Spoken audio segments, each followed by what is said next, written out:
ಎಲ್ಲರಿಗೂ ನಮಸ್ಕಾರ. ಗಣಿಕಾ ಕಿಚನ್ ಲಾಗ್ಗೆ ಸ್ವಾಗತ.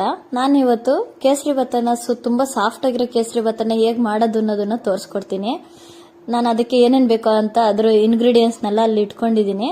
ಜೊತೆಗೆ ಬಿಸಿ ನೀರನ್ನು ಕಾಯಕ್ಕೆ ಇಟ್ಕೊಂಡಿದ್ದೀನಿ. ಒಂದು ಪಾತ್ರೆನಲ್ಲಿ ಸ್ಟವ್ ಮೇಲೆ ಒಂದು ಪಾತ್ರೆಯನ್ನು ತೊಳೆದು ಇಟ್ಕೊಂಡಿದ್ದೀನಿ. ಅಗಲವಾಗಿರೋ ಪಾತ್ರೆಯನ್ನು ಇಟ್ಕೊಂಡಿದ್ದೀನಿ ತೊಳೆದು. ಈಗ ನಾನು ಅಲ್ಲಿ ಅಳತೆ ಏನಂದ್ರೆ ಒಂದು ಏನು ಬಟ್ಲ ಅಳತೆ ಬೌಲ್ ಅಳತೆನಲ್ಲಿ ತಗೊಂಡಿದ್ದೀನೋ ಚಿರೋಟಿ ರವೆ ಮತ್ತೆ ಸಕ್ಕರೆ ಮತ್ತೆ ಎಣ್ಣೆ ಇಷ್ಟನ್ನು ಒಂದೊಂದು ಬೌಲ್ ಅಳತೆನಲ್ಲಿ ತಗೊಂಡಿದ್ದೀನಿ. ಅದು ಸಮ ತಗೊಂಡಿದ್ದೀನಿ. ಎಣ್ಣೆ ಮತ್ತು ತುಪ್ಪ ಎರಡನ್ನೂ ಸಮವಾಗಿ ತಗೊಂಡಿದ್ದೀನಿ. ತುಪ್ಪ ಬೇಕಾದ್ರೆ ಎಣ್ಣೆ ಕಡಿಮೆ, ಯಾವ ತುಪ್ಪ ಜಾಸ್ತಿ ಬೇಕಾದ್ರೂ ಮಾಡ್ಕೊಳ್ಬೋದು, ಕಡಿಮೆ ಎಣ್ಣೆ ಬೇಕಾದ್ರೂ ಮಾಡ್ಕೊಳ್ಬೋದು. ನೋಡಿ, ಎಣ್ಣೆ ಕಾದ ಮೇಲೆ ಎಣ್ಣೆ ಕಾದ ಮೇಲೆ ನಾನು ದ್ರಾಕ್ಷಿ ಗೋಡಂಬಿಯನ್ನು ಹಾಕೊಂಡು ಫ್ರೈ ಮಾಡ್ಕೊಳ್ತಾ ಇದ್ದೀನಿ. ಅದ್ರ ಜೊತೆಗೆ ಸ್ವಲ್ಪ ಲವಂಗನೂ ಹಾಕೊಂಡಿದ್ದೀನಿ. ಒಂದು 7-8 ಲವಂಗ ಹಾಕೊಂಡಿದ್ದೀನಿ. ಅದು ಲವಂಗನೇ ಫುಲ್ಲು ಘಮ ಟೇಸ್ಟ್ ಕೊಡುತ್ತೆ. ಅದು ಒಳ್ಳೆ ಟೇಸ್ಟ್ ಕೊಡುತ್ತೆ. ಅದು ಲವಂಗ ಅಂತೂ ಮರಿಬೇಡಿ ಯಾರೂನು. ಲವಂಗ ಹಾಕ್ಬೇಕು. ತುಂಬಾ ಚೆನ್ನಾಗಿ ಘಮ ಬರ್ತಾ ಇದೆ. ಘಮ ಬರುತ್ತೆ ಅದರಿಂದ. ಜೊತೆಗೆ ಅದು ಡ್ರೈ ಫ್ರೂಟ್ಸ್ ಏನಂದ್ರೆ ಸ್ವಲ್ಪ ಕಲರ್ ಚೇಂಜ್ ಆಗಬೇಕು. ದ್ರಾಕ್ಷಿ ಗೋಡಂಬಿನೂ ಮತ್ತೆ ಸ್ವಲ್ಪ ಕಲರ್ ಚೇಂಜ್ ಆಗೋವರೆಗೂ ಫ್ರೈ ಮಾಡ್ಕೋಬೇಕು. ನಾನು ಒಂದು ಬೌಲ್ ಅಳತೆನಲ್ಲಿ ತಗೊಂಡಿದ್ದೀನಲ್ವಾ, ಅದು ಒಂದು ಬೌಲ್ ತಗೊಂಡಿದ್ದೀನಿ. ಅದು ರವೆ ನಾನು ತಗೊಂಡಿರೋದು ಚಿರೋಟಿ ರವೆ ತಗೊಂಡಿದ್ದೀನಿ. ಉಪ್ಪಿಟ್ಟಿನ ರವೆ ತಗೊಂಡಿಲ್ಲ ನಾನು. ಚಿರೋಟಿ ರವೆನಲ್ಲೇ ಚೆನ್ನಾಗಿ ಬರೋದು ಕೇಸರಿ ಬಾತು. ತುಂಬಾ ಸಾಫ್ಟ್ ಆಗಿ ಬರುತ್ತೆ ಕೇಸರಿ ಬಾತು. ಅದಕ್ಕೋಸ್ಕರ ನಾನು ಚಿರೋಟಿ ರವೆನೇ ತಗೊಂಡಿರೋದು. ಉಪ್ಪಿಟ್ಟಿನ ರವೆ ತಗೊಂಡ್ರೆ ಗಟ್ಟಿ ಆಗೋಗುತ್ತೆ, ಬೇಗನೆ ಗಟ್ಟಿ ಆಗೋಗುತ್ತೆ. ಇದು ನಾವು ಚಿರೋಟಿ ರವೆ ತಗೊಂಡಿರೋದ್ರಿಂದ ಬೆಳಗ್ಗೆ ಮಾಡಿಟ್ರು ಸಂಜೆವರೆಗೂ ಅದೇ ಇದ್ರಲ್ಲೇ ಇರುತ್ತೆ. ಅದೇ ಸಾಫ್ಟ್ ಆಗಿ ಚೆನ್ನಾಗೇ ಇರುತ್ತೆ, ಅದೇ ತರ ಇರುತ್ತೆ. ಅದನ್ನ ತಿಂತಾನೆ ಇರಬೇಕು ಅಂತ ಅನ್ನಿಸ್ತಾ ಇರುತ್ತೆ. ಅಷ್ಟು ಸ್ಮೂತ್ ಆಗೇ ಇರುತ್ತೆ ಸಂಜೆವರೆಗೂ ಅದು. ಈಗ ನಾನು ಒಂದು 10 ನಿಮಿಷಗಳ ಕಾಲ ಸಣ್ಣ ಉರಿನಲ್ಲೇ ನಾನು ಫ್ರೈ ಮಾಡ್ಕೊಳ್ತೀನಿ. ತುಪ್ಪ ಮತ್ತೆ ಎಣ್ಣೆ ಎರಡನ್ನೂ ರವೆಗೆ ಮಿಕ್ಸ್ ಆಗಬೇಕು, ಚೆನ್ನಾಗಿ ಘಮ ಬರಬೇಕು ಅದು ಫ್ರೈ ಆಗಿ. ಅಂತ ಜಾಸ್ತಿ ಕಲರ್ ಬರ್ಸ್ಕೋಬೇಡಿ, ಅದು ಜಾಸ್ತಿ ಕಲರ್ ಅಂದ್ರೆ ಸೀದಂಗ್ ಆಗ್ಬಿಡುತ್ತೆ. ಅದಕ್ಕೆ ನಾನು ಏನ್ ಮಾಡ್ತಾ ಇದ್ದೀನಿ ಅಂದ್ರೆ ಸಣ್ಣ ಉರಿ ಮಾಡ್ಕೊಂಡೇನೆ ಹುರ್ಕೊಳ್ತಾ ಇದ್ದೀನಿ ಸ್ಮೂತ್ ಆಗಿ. ಅದು ಸಣ್ಣ ಉರಿನಲ್ಲಿ ಹುರ್ಕೊಳ್ತಾ ಇರೋದ್ರಿಂದ ಕಲರ್ ನೋಡಿ ಸ್ವಲ್ಪ ಕಲರ್ ಚೇಂಜ್ ಆಗ್ತಾ ಇದೆ ಅಷ್ಟೇನೆ. ಘಮ ಬರ್ತಾ ಇರುತ್ತೆ. ಈಗ ನೋಡಿ ಅಲ್ಲಿ ಎಣ್ಣೆ ಎಲ್ಲ ಬಿಟ್ಕೊಂತ ಇದೆ ಮಧ್ಯ. ಆ ತರ ಚೆನ್ನಾಗಿ ಒಂದ್ ಸ್ವಲ್ಪ ಸಣ್ಣ ಉರಿನಲ್ಲೇ ಹುರ್ಕೊಳ್ಬೇಕು. ನಾನು ಜಾಸ್ತಿ ದೊಡ್ಡ ಬೌಲ್ ಅಳತೆನಲ್ಲಿ ತಗೊಂಡಿದ್ದೀನಿ ಮೆಜರ್ಮೆಂಟು. ನಾನು ಜಾಸ್ತಿ ತಗೊಂಡಿದ್ದೀನಲ್ವಾ, ಹಂಗಾಗಿ ನೀವು ಸ್ವಲ್ಪ ಕಡಿಮೆ ಬೌಲ್, ಚಿಕ್ಕ ಬೌಲಲ್ಲಿ ತಗೊಳ್ಬೋದು ಮೆಜರ್ಮೆಂಟ್ ನಲ್ಲಿ. ಆದ್ರೆ ಸಮ ತಗೋಬೇಕು ನೀವು, ಆಯ್ತಾ. ಈಗ ಅದಕ್ಕೆ ನಾನು ಪೈನಾಪಲ್ನ ಸಣ್ಣದಾಗಿ ಕಟ್ ಮಾಡಿ ಇಟ್ಕೊಂಡಿದ್ದೆ, ಅದನ್ನು ಅದ್ರೊಳಗಡೆ ಸೇರಿಸ್ಕೊತಾ ಇದ್ದೀನಿ. ಪೈನಾಪಲ್ ಕೇಸರಿ ಬಾತ್ ಅದು ಸೂಪರ್ ಆಗಿ ಚೆನ್ನಾಗಿ ಬರುತ್ತೆ. ಅದು ಟೇಸ್ಟ್ ಅಷ್ಟು ಚೆನ್ನಾಗಿರುತ್ತೆ ನೋಡಿ. ಅದನ್ನು ಚೆನ್ನಾಗಿ ಫ್ರೈ ಮಾಡ್ಕೋಬೇಕು. ಅದ್ರೊಳಗಡೆ ಹಾಕೊಂಡು ಫ್ರೈ ಮಾಡ್ಕೊಳ್ಳಿ.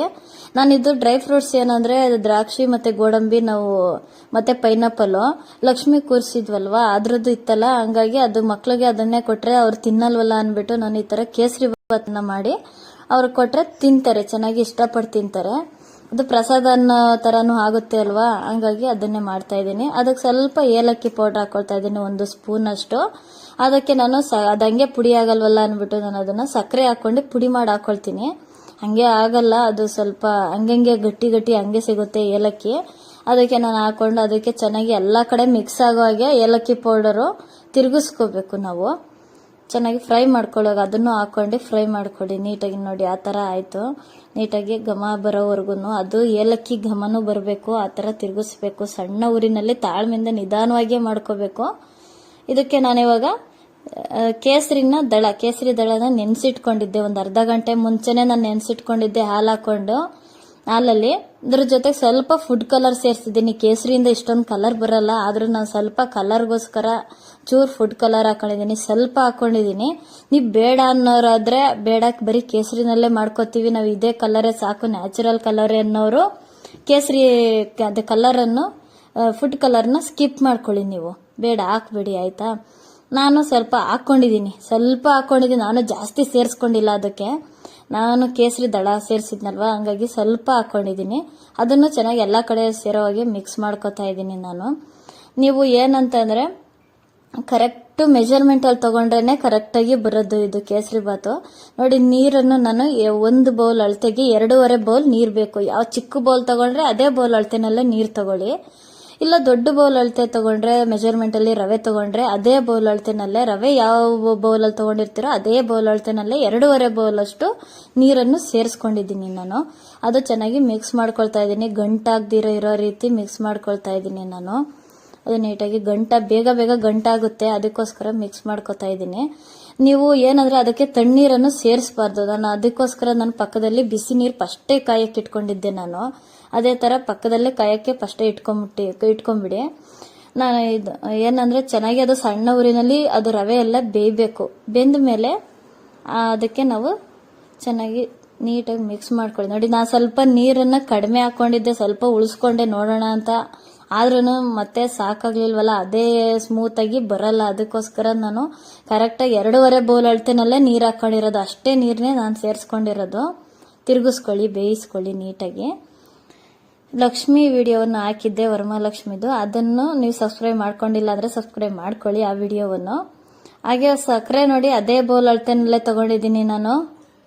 ಯಾವ ಬೌಲ್ ಅಳತೆನಲ್ಲಿ ಚಿರೋಟಿ ರವೆ ತಗೊಂಡಿದ್ನೋ ಅದೇ ಬೌಲ್ ಅಳತೆನಲ್ಲೇ ಸಕ್ಕರೆನೂ ತಗೊಂಡಿದ್ದೀನಿ, 1 ಬೌಲ್ ಅಳತೆ.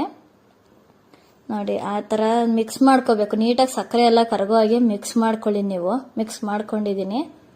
ವಿಡಿಯೋವನ್ನು ಲೈಕ್ ಮಾಡಿಲ್ಲ ಅಂದರೆ ಲೈಕ್ ಮಾಡಿ, ಬೆಲ್ಲೈಕ್ ಬಟನ್ ಅನ್ನು ಒತ್ತಿ. ಸಬ್ಸ್ಕ್ರೈಬ್ ಮಾಡ್ಕೊಂಡಿಲ್ಲ ಅಂದರೆ ಸಬ್ಸ್ಕ್ರೈಬ್ ಮಾಡ್ಕೊಳ್ಳಿ.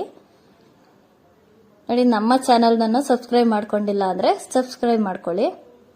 ಚೆನ್ನಾಗಿ ನೋಡಿ ಮಿಕ್ಸ್ ಮಾಡ್ಕೊಳ್ಳಿ. ಅಲ್ಲಿ ತುಪ್ಪ ಮತ್ತೆ ಎಣ್ಣೆ ಎರಡು ಬಿಡ್ತಾ ಇದೆ ನೋಡಿ. ಸಣ್ಣ ಊರಿನಲ್ಲೇ ಬೇಯಿಸ್ಕೊಂಡಿದ್ದೀನಿ. ಸಕ್ಕರೆನೂ ಎಲ್ಲ ಕರಗಿದೆ ಚೆನ್ನಾಗಿ. ತುಪ್ಪನೂ ಸೈಡಿಂದ ಎಣ್ಣೆ ತುಪ್ಪ ಎರಡು ಬಿಡ್ತಾ ಇದೆ. ಚೆನ್ನಾಗಿ ನೋಡಿ, ಚೆನ್ನಾಗಿ ಬರ್ತಾ ಇದೆ ನೋಡಿ. ಅಷ್ಟು ಸ್ಮೂತ್ ಆಗಿ, ಅಷ್ಟು ಸಾಫ್ಟ್ ಆಗಿ ಬರ್ತಾ ಇದೆ, ಅಷ್ಟು ಚೆನ್ನಾಗಿದೆ. ಇದೇ ಕರೆಕ್ಟ್, ಅದೇ ಎಲ್ಲ ಮೆಜರ್ಮೆಂಟ್ ಅಳತೆನಲ್ಲಿ ಕರೆಕ್ಟಾಗಿ ತಗೊಂಡ್ರೆ ಅದೇ ಅಳತೆನಲ್ಲಿ ಚೆನ್ನಾಗಿ ಬರುತ್ತೆ. ಇದು ನಾವೇನಂದ್ರೆ ಹೊರಗಡೆನಲ್ಲಿ ಅಷ್ಟು ಸ್ಮೂತ್ ಆಗಿರುತ್ತೆ, ಚೆನ್ನಾಗಿರುತ್ತೆ ಅಂತ ಹೊರಗಡೆ ತಿಂತಾರೆ ಎಲ್ಲ. ಅದೇ ಅಳತೆ ನಾವು ಮೆಜರ್ಮೆಂಟ್ ಕರೆಕ್ಟಾಗಿ ತಗೊಂಡು ಮಾಡ್ಕೊಂಡ್ರೆ ನಾವೇ ಮನೆಯಲ್ಲಿ ಚೆನ್ನಾಗಿ ಮಾಡ್ಕೊಳ್ಬೋದು. ಮಕ್ಕಳೆಲ್ಲರೂ ಇಷ್ಟಪಟ್ಟು ಅಷ್ಟು ಚೆನ್ನಾಗಿರುತ್ತೆ, ಇಷ್ಟಪಟ್ಟು ತಿಂತಾರೆ. ಅದು ಬೇಕು ನಂಗೆ ಖಾಲಿ ಆಗೋವರೆಗೂ ತಿಂತಾನೆ ಇರ್ತಾರೆ, ಮತ್ತೆ ತಿಂತಾನೆ ಇರಬೇಕು ಅಂತ ಅನ್ಸುತ್ತೆ ಅವ್ರಿಗೆ. ನೋಡಿ ಎಷ್ಟು ಚೆನ್ನಾಗಿ ಕಾಣಿಸ್ತಾ ಇದೆ. ಬೌಲಲ್ಲಿ ಹಾಕೊಂಡಿದ್ದೀನಿ ನೋಡಿ, ಒಂದು ಬೌಲ್ನಲ್ಲಿ ಅಷ್ಟು ಸ್ಮೂತ್ ಆಗಿದೆ.